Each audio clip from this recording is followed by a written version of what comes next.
It is that's the position that, excuse me, Mr. Bagheri, the chief negotiator, said in an interview in Farsi, and you just showed that's the Iranian position. Whether that will remain the Iranian position throughout these talks remains to be seen.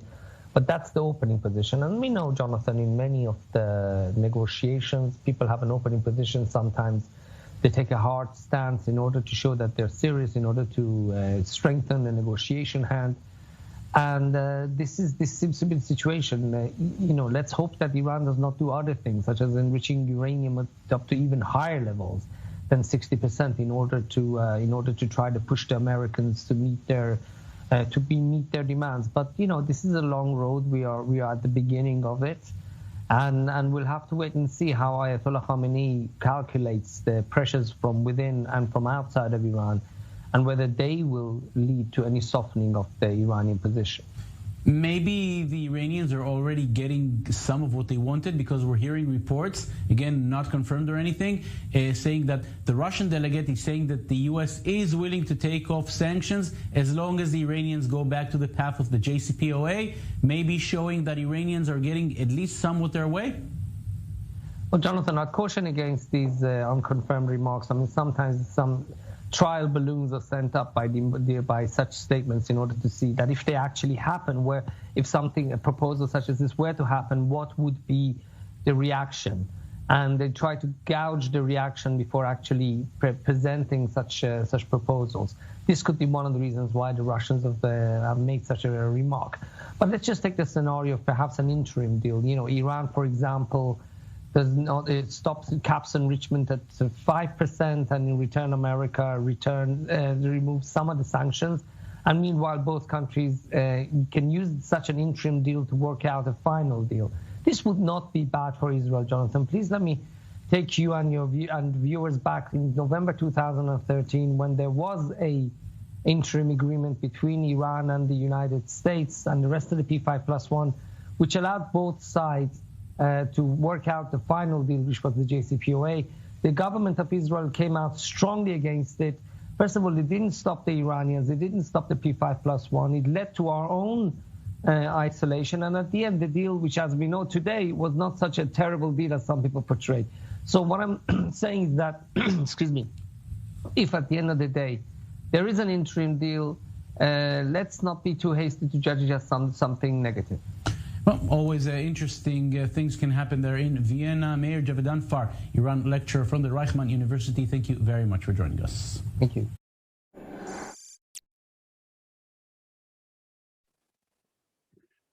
Latest news dated November 29, 2021. Iran nuclear talks resume Monday in Vienna, Austria, as the U.S. warned Tehran against further uranium enrichment. Israel forcibly lobbied against sanctions, relief for Iran, and Iran announced its willingness and seriousness to reach a deal, but only if the U.S. lifts sanctions. The flurry of public messaging punctuated by a report out of Israel suggesting Iran is preparing to enrich uranium to the level needed to make a nuclear weapon. Two Israeli officials confirmed to CNN the news first reported by Axios that Israel had shared intelligence with the U.S. officials in recent weeks that suggest Iran is preparing to enrich uranium to 90%. Those reports followed Iran's own announcement last week about its steady march toward greater stockpiles of enriched uranium, some of it dictated by a law Iran's parliament passed last year that ordered the resumption of uranium enrichment to pressure the U.S. to ease sanctions. Emerging from the first round of talks about the Joint Comprehensive Plan of Action, as the deal is formally known, the European Union's Deputy Secretary General, Enrique Mora, told reporters something has to change, both for the sake of nuclear security and the people of Iran. We have taken stock of the difficult circumstances of the JCPOA, Mora said. Over the recent months, the Iranian nuclear program has advanced, and at that same time, the U.S. are imposing the same sanctions. Nothing has changed to the previous administration, he noted. And that situation points in the direction of that we have to bring JCPOA back to life, both for nuclear commitments and for the benefit of the Iranian people.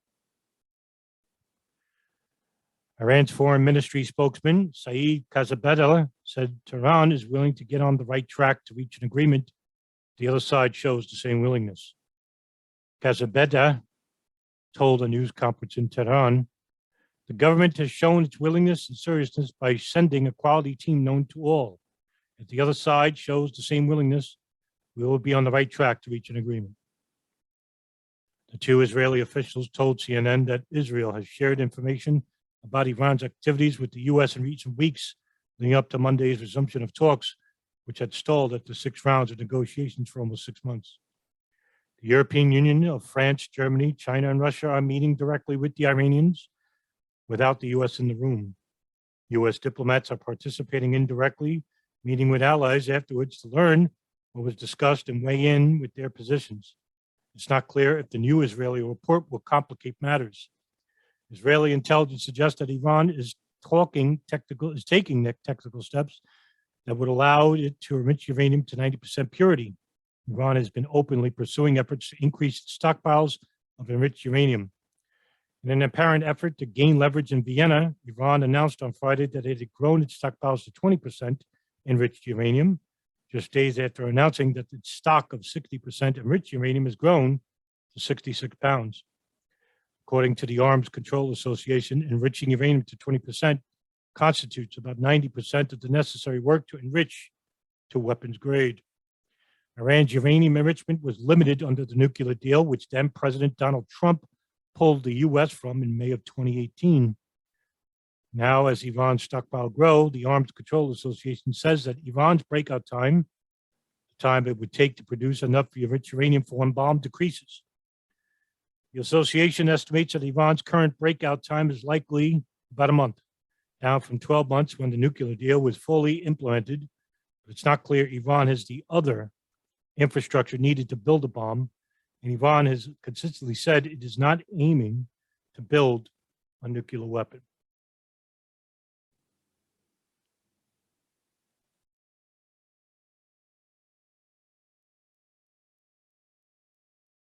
Headliner, Israeli military readying for Plan B if Iran nuclear talks fail, dated November 28, 2021.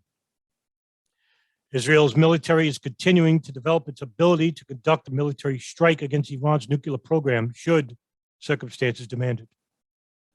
After a 5-month hiatus, indirect talks between the United States and Iran are set to resume on Monday, with the other parties to the nuclear deal mediating in hopes of reestablishing an agreement to curb the Islamic Republic's nuclear ambitions. The defense establishment does not see a war breaking out with Iran or its proxies, such as Hezbollah in Lebanon. The IDF has been keeping an eye on the north and on the south. It held large-scale exercises in the north in October and November, and there are plans to hold 50% more drills next year than in 2020, and 30% more in 2021.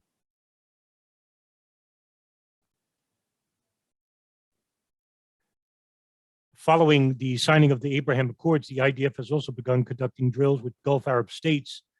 In a subtle message to Iran, Israel took part in multilateral maritime security drills in the Red Sea with the United Arab Emirates, Bahrain, and U.S. Naval Forces Central Command.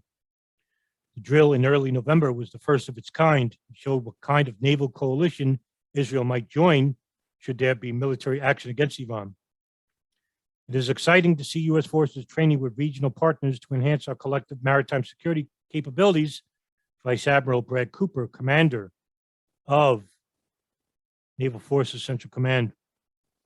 He also went on to say, maritime collaboration helps safeguard freedom of navigation and the free flow of trade, which are essential to regional security and stability. There are also hints of an aerial coalition that could come together. Israeli jets recently escorted a B-1B strategic heavy bomber and a KC-10 refueler on their way to the Gulf. Jets from Egypt, Jordan, Bahrain, and Saudi Arabia also escorted those planes while flying through their respective airspace. Israel's blue flag air drills, which became more popular as the years go on, also provide a clue as to what countries could fly alongside Israel when push comes to shove. This year's blue flag saw aircraft from Germany, Italy, Britain, France, India, Greece, and the U.S. take part. During the drill, forces practiced aerial battle as well as surface-to-air battle scenarios, advanced surface-to-air missiles, combat outlines in enemy territory, and more. The exercise focused on broadening and enhancing the operational capabilities of the participating forces, with a focus on air-to-air and air-to-ground attacks, as well as evading ground-based air defense systems and various operational scenarios in enemy territory, the Army said at the time of the drill. While Israel has never joined a regional military coalition, Maron Division Commander Colonel Avion Lehrer told the Jerusalem Post that there could be a time that Jerusalem might be part of such a partnership.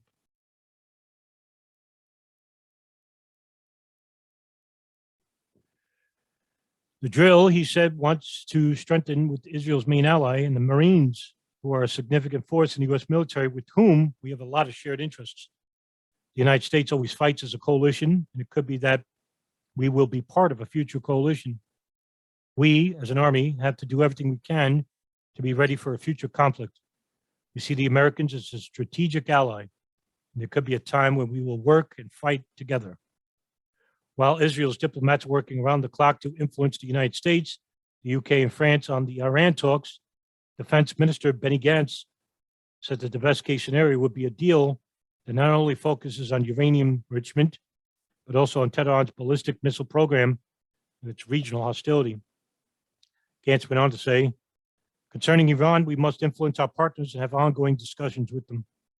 Our other obligation is to build a military force, which is an important issue by itself.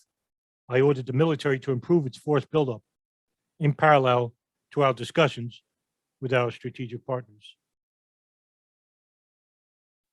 That's the latest news. Now my thoughts.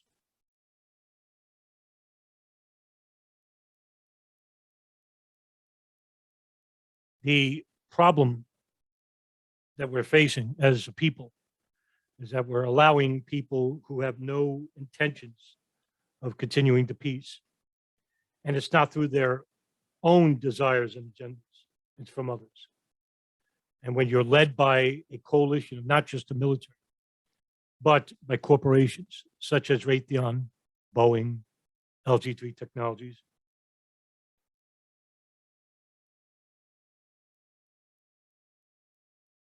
a company formerly known as Blackwater, private military firms, weapons contractors, foreign lobbyists, banking industrialists, and fossil fuel corporations. These are some of the most powerful entities on the face of the earth, as well as the intelligence services who antagonize their preconceived enemy, most notably the Central Intelligence Agency.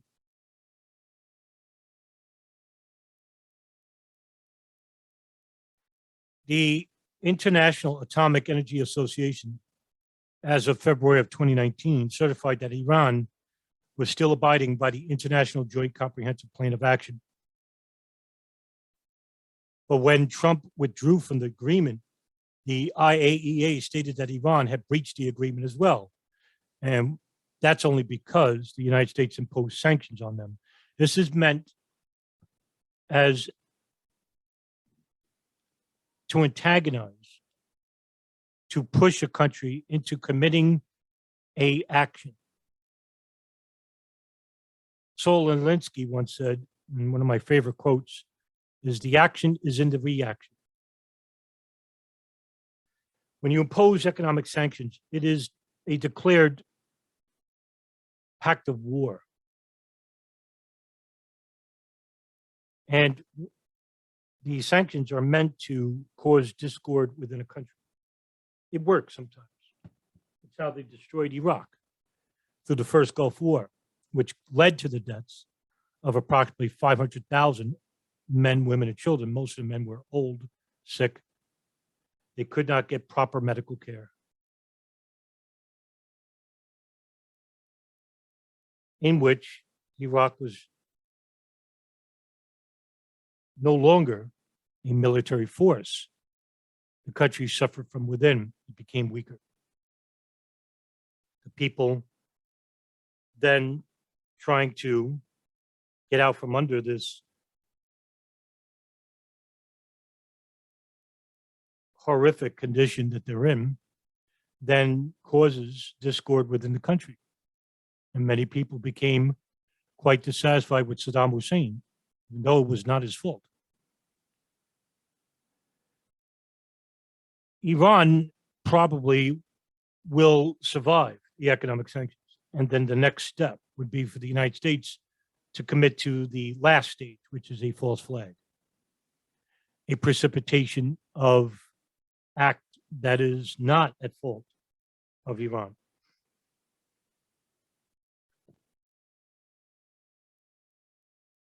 The IAEA report said that Tehran holds more than 12 times the amount of enriched uranium permitted under the JCPOA. Now, I can tell you that if Iran doesn't do this, they would be foolish not to, because this is the only way that they could protect themselves against a insurmountable amount of odds against them. The U.S. coalition involves some of the most powerful countries and militaries on the face of the earth, and they're also nuclear capable.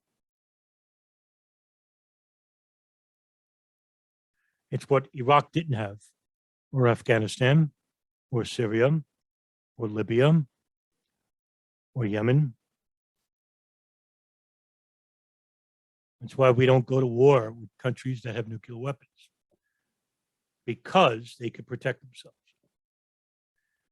As for Israel, well, the antagonist continues. Along with the Gulf, there is no bigger bully than these two in the region. And if you just slightly study the general history of the Middle East, you'll notice that Saudi Arabia and Israel have been, for a good amount of the time, have been the antagonists against the Arab culture, the Arab people.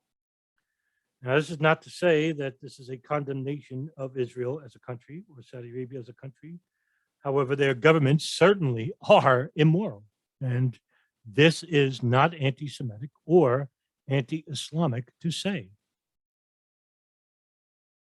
When you're led by ideologies such as Wahhabi Islam and Zionism, Zionism is a nationalist property, and Wahhabism is a ultra-Orthodox sect that contradicts the religious texts of the Quran. The real exporter of terrorism isn't Iran. The United States loves to play this game and to beat that in the American populist mindset. But the Wahhabi ideology had given us Al-Qaeda, which gave us 9/11 and gave us the Bajinka plot, the Khobar Towers bombing, the U.S. barracks bombing, the U.S. embassy bombings in Tanzania and Kenya in 1998, and the Islamic State in Levant, which is a heretical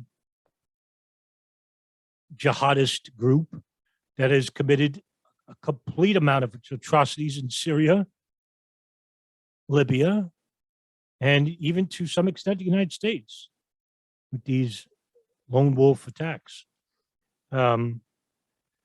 So that's what Iran basically has, a proxy force, and it's called Hezbollah. And they're an extension of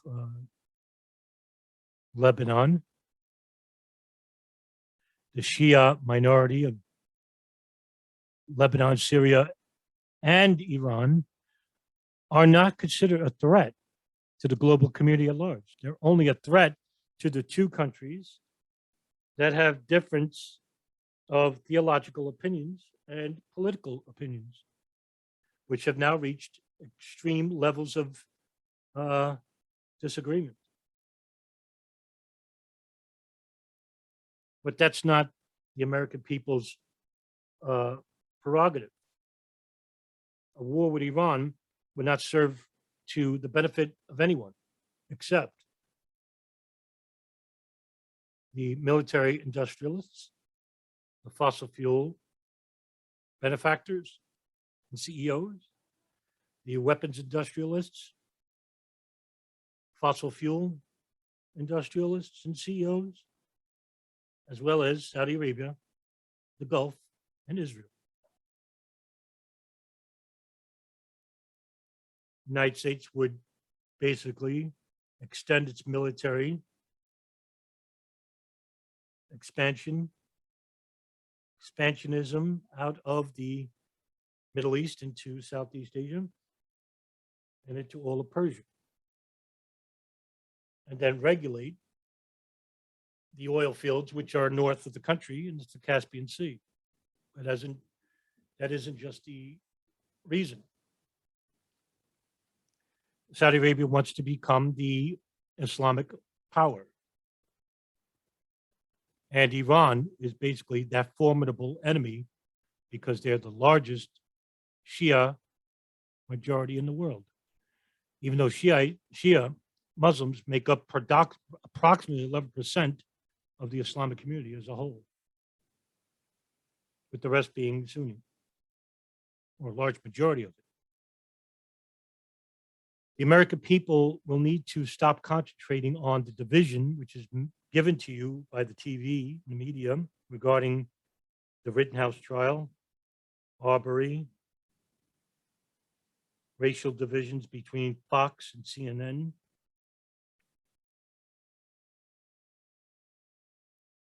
It's almost like a carousel of disinformation, media manipulation through psychological warfare, meant to disservice you and distract you from the more important news of the day. And I think the one small sect within the American people, which are the libertarians, which I'm very new to, need to stop talking about the trivial matters and need to concentrate on foreign policy. This is where the libertarian movement can all agree on, or a great majority of them, because the trivial matters are what's going to serve the libertarian movement. And you have very good libertarians out there. One of them I was very humbled to have met on the internet, and who has been very kind to me, is Reed Coverdale, the naturalist capitalist. You have others like Kyle Anzalone, Scott Horton, Will Porter, Patrick McFarland, Connor Freeman, and there's many others who are concentrating on those issues. But it's not enough. We need more. And we need more to talk about these issues, because if we don't, and this war happens, I shudder what to think the future of the country as well as the world would look like.